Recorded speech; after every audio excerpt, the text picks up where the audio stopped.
অপেক্ষা করেন কখন নবীজি আসবে, ইমাম হয়ে দাঁড়িয়ে যাবে। আমরা সাহাবীরা আল্লাহর পয়গম্বরের পিছনে নামাজ আদায় করব।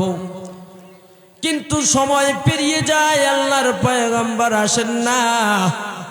হযরতে আবু বকর রাদিয়াল্লাহু তাআলা আনহু আল্লাহর পয়গম্বরের জায়নামাজের মধ্যে গিয়ে দাঁড়িয়ে গেছেন। বলেন আল্লাহু আকবার, চিৎকার মেরে বলেন আল্লাহু আকবার।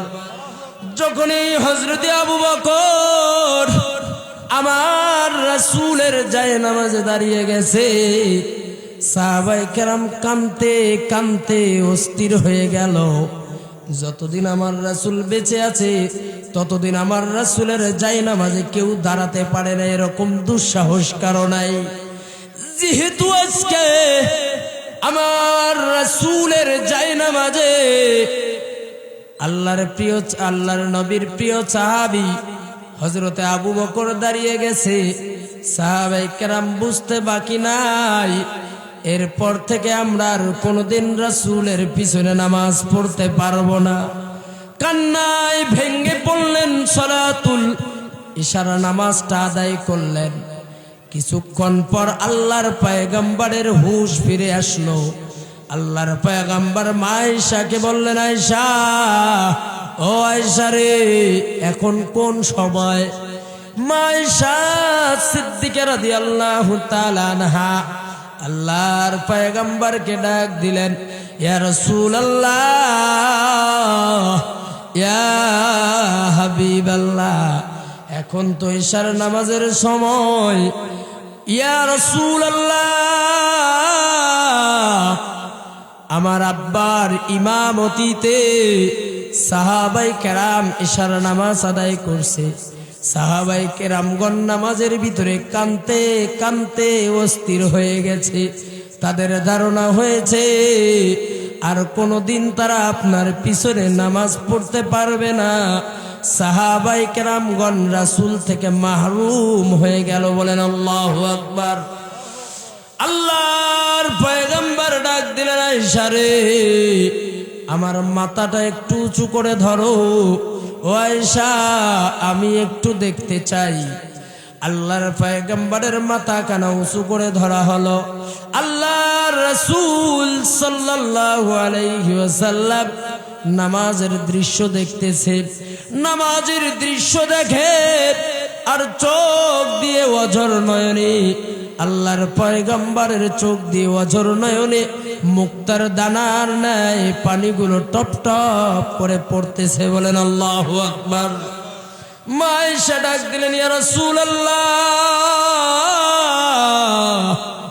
ইয়া হাবিবাল্লাহ, সাহাবায়ে কেরাম নামাজ পড়ে, আপনি এই দৃশ্য দেখেন আর কান্না করেন, তার কারণটা কি জানতে চাই।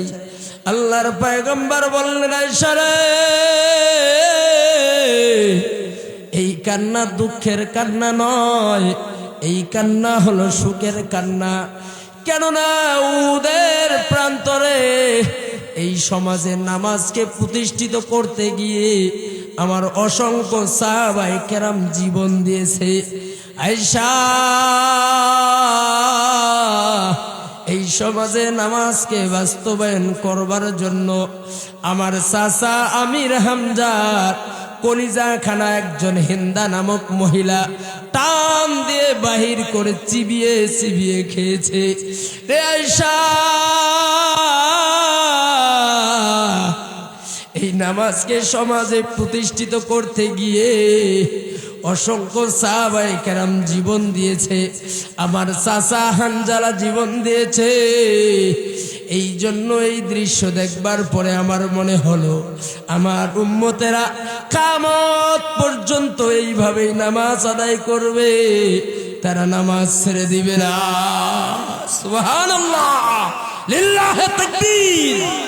সম্মানিত দ্বীনী ভাইরা, তাহলে বলেন, আপনি রাসূলের উম্মত হতে চান? আমি রাসূলের উম্মত হতে চাই। আমার রাসূল শেষ মুহূর্তে এসে বলেছে আমার উম্মতেরা নামাজ এভাবেই পড়বে। আমরা সেই রাসূলের উম্মত, নামাজের দরকার আছে না নাই? আওয়াজে বলেন আছে না নাই? সম্মানিত দ্বীনী ভাইরা, হযরত জিবরাইল আলাইহিস সালাতু ওয়াস সালাম আর একজন ফেরেশতাকে সঙ্গে করে নিয়ে এসে আল্লাহর রাসূলের ঘরের দরজায় সালাম দিলেন। আসসালামু আলাইকা ইয়া রাসূলুল্লাহ ইয়া হাবিবাল্লাহ। আল্লাহর পয়গম্বর সালামের উত্তর দিলেন।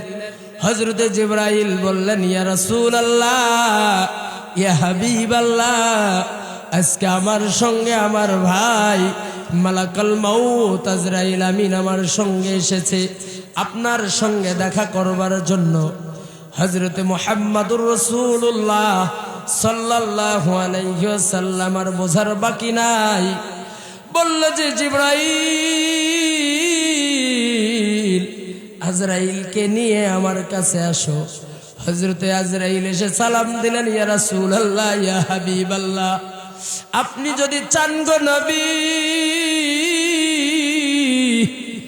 তাহলে আপনার রূহটা আমি বাহির করব, আপনার জানটা কবজ করব। ইয়া রাসূলুল্লাহ, আপনি যদি না চান তো আমি এটা করতে পারবো না। যতদিন আপনার মন চায় আপনি এই দুনিয়াতে থাকবেন, কিন্তু আরশে আজিমের মালিক আল্লাহ তাআলা আপনার দিদারের অপেক্ষায় আছেন। বলেন সুবহানাল্লাহ। হযরত মালাকুল মউত এই কথা বলার সঙ্গে সঙ্গে আল্লাহর পয়গম্বর বললেন, ও ভাই আজরাইল, আমি আমার রবের দিদারের জন্য প্রস্তুত, তুমি তোমার কাজ করো।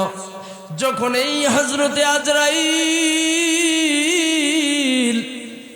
আল্লাহর রাসূলকে বললেন, ইয়া রাসূলুল্লাহ, আদম থেকে নিয়ে আজ পর্যন্ত যত মানুষের আমি জান কবজ করেছি গো নবী,